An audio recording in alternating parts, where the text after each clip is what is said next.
के नाम में इतनी शक्ति है कि हमें जो दुख जो हमारे आते हैं ना, वो जब हम उनका नाम लेते हैं तो हमें वो छोटे नजर आते हैं, हमें नहीं लगता।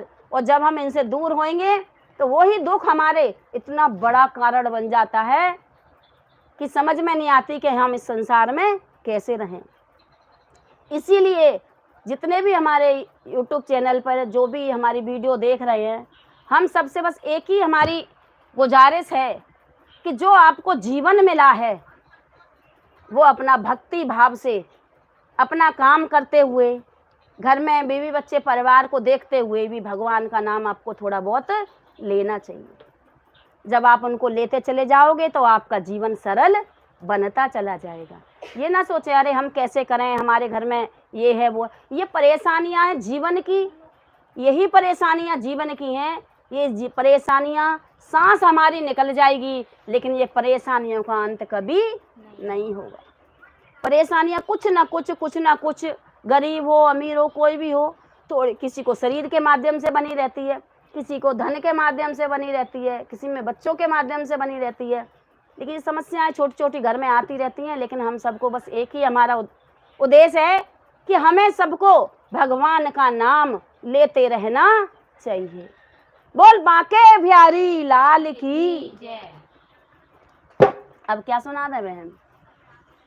बांके बिहारी, आज तो लाला का जन्मदिन है ना, लाला के सुनाओ, राधे के सुनाओ।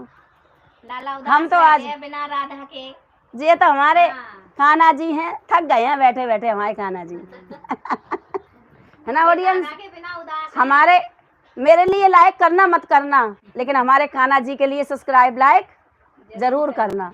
भाई हमारे लिए करना मत करना कोई बात नहीं, बस हम तो अपने जीवन अपने एहसास से कहते हैं। आप तो नहीं देखने बैठे, लेकिन हम अपने अंदर आत्मा से बस यही कहते हैं कि जो भी हमारे ऑडियंस हैं अपने घर में सुख शांति से आनंद से बस प्रभु का नाम लेते रहें और अपना जीवन को व्यतीत करते रहें। बोल बांके बिहारी लाल की जय।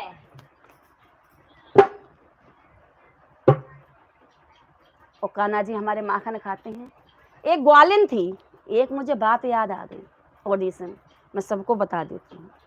एक ग्वालिन थी तो कान्हा जी उनके घर रोज माखन चुराने के लिए जाया करते थे, रोज माखन चुराने जाते थे और जाते मटकी लेते और फोड़े आते खाते। कभी कान्हा जी ने माखन अपने लिए नहीं चुराया। कहते हैं सारे अरे वो चोर हैं, वो ये हैं, वो है, वो ठीक है चोर थे, लेकिन उन्होंने कभी अपने लिए चुराया नहीं, क्योंकि सबको पता है उनके यहाँ माखन की कोई कमी नहीं थी, चुराने की जरूरत ही नहीं, उन्हें चुराने की जरूरत नहीं थी। लेकिन वो जाते तो वो किसके लिए चुराते थे कि जो उनके संग सखा थे, ग्वाल थे, वो गरीब थे तो वो माखन खा नहीं सकते थे, इसीलिए किसी के घर गाय थी नहीं, और जो थी भी तो वो अपने उसको बेच के गुजारा करते थे, तो वो घर में मक्खन नहीं हो पाता, तो वो बेचारे भूखे रहते थे। तो कान्हा जी उनके लिए जाते थे। और कुछ वजह ये भी है कि जिनका उन्होंने माखन चुराया था वो ग्वालिन भी देवियों से कम नहीं थी, वो भगवान से जुड़ी हुई थी। उन्हीं का माखन उन्होंने खाया, उन्हीं की मटकी फोड़ी जो भगवान से पिछले जन्मों से जुड़ी हुई थी।